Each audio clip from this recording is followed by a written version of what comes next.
Rebecca, Rebecca, Rebecca. Bar anything written by Sally Rooney, all my friends have collectively decided that Rebecca is probably one of their favourite books of all time. With that knowledge in mind, I thought I would start doing a chapter by chapter analysis of the book. I don't know how far I'm gonna get, but yeah. So before I start getting into this, I am going to say I'm not going to spoil any of the book in any of these videos. So yeah, you are able to watch spoiler free.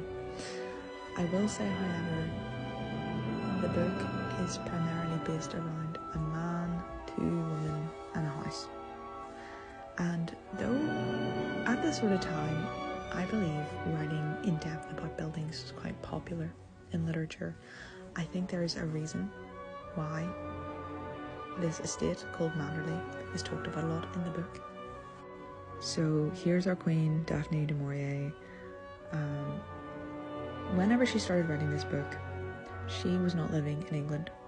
She was living in Egypt, in a city called Alexandria, because her husband had some sort of battalion he had to be a part of. So she was stuck there. She did not want to be there. And I believe her intricate writings of the English countryside, of Manderley, of England itself, it all derives from this longing to be back home in England. You know, in the first paragraph of the first page, we have this little bit here. There was a padlock and a chain upon the gate. I called in my dream to the lodge keeper and had no answer. Of course, in this book, the narrator is not able to get inside of Manderley. However, I think that reflects du Maurier's experience of not being able to get back to her home country, to England. Of course, du Maurier, she hones in on her descriptions, and I think this is one of the most beautiful first chapters ever written in any book that I've read so far. But it's even things like here: nature had come into her own again, and little by little, in her stealthy, insidious way, had encroached upon the drive with long, tenacious fingers. The woods, always a menace, even in the past, had triumphed in the end. So of course there's this vivid description of Manderley itself, but I also think that it really introduces the Gothic genre.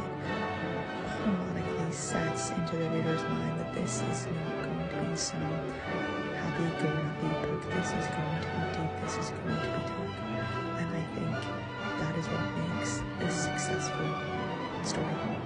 When you have a point and you stick to it, and it's like the point, it's like you're trying to spoon with your fingers little bits, and I think du Maurier does this perfectly in the first page alone. Of course, we have some more lovely descriptions. On and on, now east, now west, winds the poor thread that once had been our drive. It implies the house nor the drive exists anymore. And of course, in the dream, this path led but to a labyrinth, some choked wilderness, and not to the house at all. It further implies the house does not exist. That is why the narrator is having nightmares over it. And that is why I find this quote here quite interesting. Time could not wreck the perfect symmetry of those walls, nor the sight itself a jewel in the hollow of a hand. I think from this quote alone, compared to what the narrator has already made clear,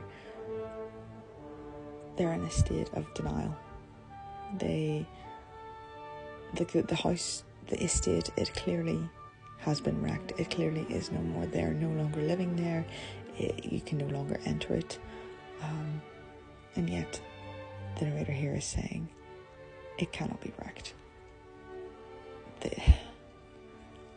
They almost speak about it like it's like Rome or something, like the Colosseum. So yeah, I think that's pretty interesting. I also think this part here, a jewel in the hollow of a hand, makes Manderley seem precious. The narrator clearly really adores Manderley, and I think as we further delve into the book, that is something that we should remember. I left the drive and went on to the terrace, for the Nettles were no barrier to me, a dreamer. I also think this sort of suggests that the narrator is idolizing the estate to a degree.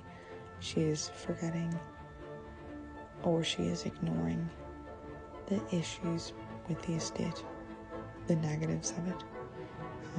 She makes it seem enchanting, like a haven where nothing goes wrong and things like Nettles are forgotten about. And then on the last page of the first chapter, we have this quote here: "The house was a sepulchre, where fear and suffering lay buried in the ruins. There would be no resurrection." Now, this idea of a tomb and a resurrection reminds me a lot of Christ in the Christian faith, and I think that's a very hopeful story, and I think that contrasts with the tone set here. You know, it's almost like Manderley was the narrator's last hope, and now that is gone, which I think is pretty interesting. And Manderley is contrasted with the bare little hotel room, comforting in its very lack of atmosphere. We would not talk of Manderley. I would not tell my dream, for Manderley was ours no longer. Manderley was no more. So I think that's a very interesting closing the first chapter, because all the narrator is doing is thinking about Manderley. And at this point it seems that they're not even living anymore, they're just existing in this hotel room. So yeah, it's a very interesting first chapter all in all. So I think what makes this a successful first chapter is the sheer amount of questions that it raises. It poses a question of, why is the narrator so obsessed with Manderley? Why is the narrator no longer at Manderley? Why has Manderley been destroyed? Why are they in this hotel room? And it sets up a gothic tone, and all in all, it's a very good start to a book, and that is why it is probably a household name today.